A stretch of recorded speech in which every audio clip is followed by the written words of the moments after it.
I decided to do my parable recreation project on the Good Samaritan parable. So, to start off, what is a parable?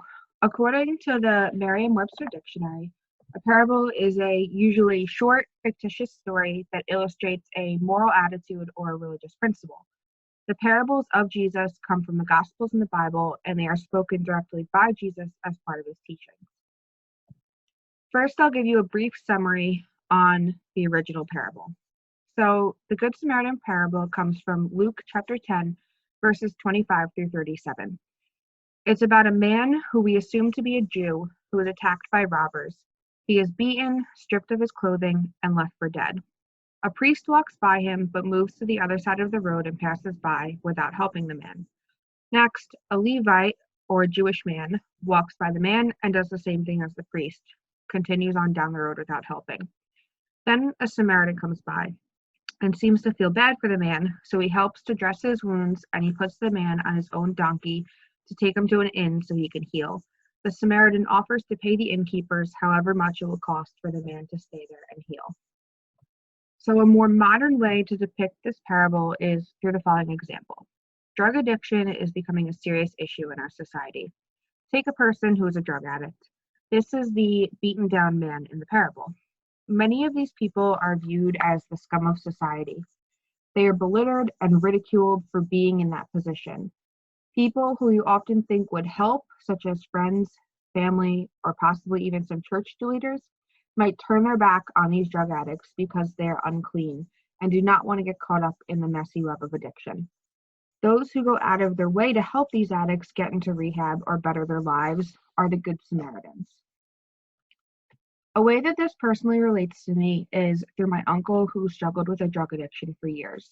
He is a representation of the man who was beaten down in the parable. Many people turned their backs on him. Some family members were tired of trying to help an addict. These people, some whom my uncle thought would help him, just passed by him. They were like the priest and the Levite in the story. Other family members, such as myself, stepped up to help him. Some more unexpected people came into his life and helped to lead him towards the path of recovery. These people are all examples of the Good Samaritan. And because of them, he has now been clean and sober for 3 years. I decided to do a second retelling of this parable because this is for a very prominent issue right now. So with the chaos going on in the world today, we can all in some way or another relate to the COVID-19 situation going on. This parable can easily be aligned with this. Take, for instance, a person who is suffering with COVID-19. They are quarantined and sick. The rest of society is looking at them like they are unclean and impure. People do not want to be around this person who has the coronavirus. The person who has the coronavirus is the man who was beaten and left for dead in the parable. People who you would expect to help the sick person are now turning their backs. Friends and family who they thought would be there for them are now looking the other way because they don't want to get sick. In the story, you would think that the priest, a man of God, or a Levite, a man of the same religious group, would stop to help, but they do not. Someone unexpected comes along to help these patients. The barriers of religion, ethnicity, social status, and many others all disappear in the eyes of the Good Samaritan or the person helping. Groups of people are getting together to help buy groceries, pay bills, or accomplish other needs for those affected by this virus. So this situation has also had a personal impact on me. A friend of mine was sick with COVID-19, and she was self-quarantined in her house. I'm sure people did not even want to go near her because of her condition and diagnosis. She is seen as dirty, and people stray away from her, practically fearing her. My friend is the defeated man in the story. Despite being out of a job myself, I went to the grocery store and bought her food. I was an example of the Good Samaritan.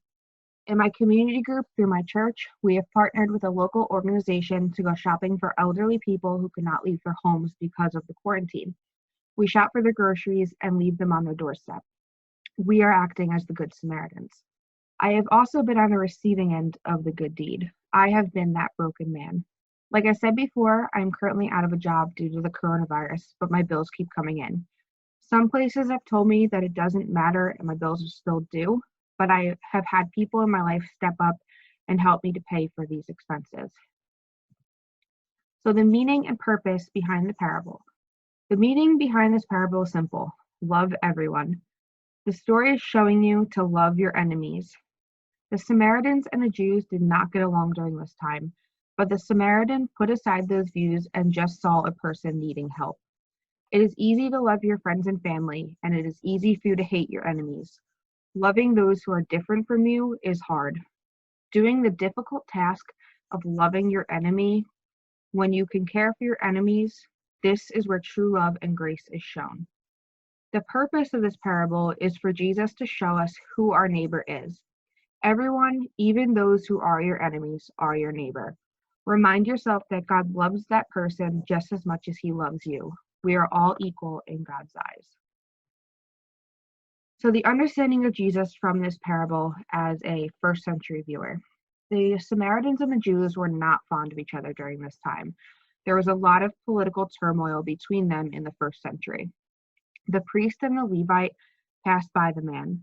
One would have expected these people to stop to help the man, but they did not. In a way, the Good Samaritan was an example of Jesus.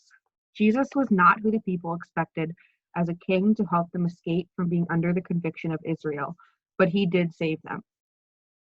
The Samaritan was not who was expected to stop, but he did, and he helped the man. The Samaritans were considered outcasts at the time, so the Good Samaritan probably felt a desire to help someone else who was considered a reject of society. This is similar to Jesus, because he spent most of his time with the poor, unclean, and lowly of society. As a contemporary viewer, we can understand Jesus in the same but also different way. We are still told to love thy neighbor, but Jesus means beyond just the people who live next to us or of our same social, demographic, or ethnic group. Our neighbor is anyone who crosses our path. Our job is to help others. Even though we may be feeling defeated by depression and anxieties, we can still help others, and in turn, helping others will help us. Likewise, when others ignore, mock, or betray us, Jesus is always there, like the Good Samaritan. When Jesus ascended from this earth, he left it up to us, as Christians, to carry out his mission of spreading God's love. Jesus was metaphorically the Good Samaritan in the story, and since we are supposed to be like him, we are now meant to be the Good Samaritan. So how can we be a Good Samaritan? First, look at Jesus as our leader. Jesus was God embodied in human form. He came so we, as his followers, have a perfect example of who we should aspire to be like. Participating in random acts of kindness, not judging others, and praying for your enemies are all great ways to be a Good Samaritan. Remembering the acronym JOY is a great step in reminding us to be Good Samaritans to all people, as long as you remember to keep Jesus first, others second, and yourself last. Some verses related to this parable and the meaning behind it come from Matthew and Mark. These two verses refer to loving your neighbors and caring for your enemies. So the first one I provided is Mark chapter 12, verses 31 through 31, and it reads, "Love the Lord your God with all your heart and with all your soul and with all your mind and with all your strength." The second is this, "Love your neighbor as yourself. There is no commandment greater than these." And the second one I provided comes from Matthew chapter 5, verses 43 through 44. "You have heard that it was said, 'Love your neighbor and hate your enemy.' But I tell you, love your enemies and pray for those who persecute you."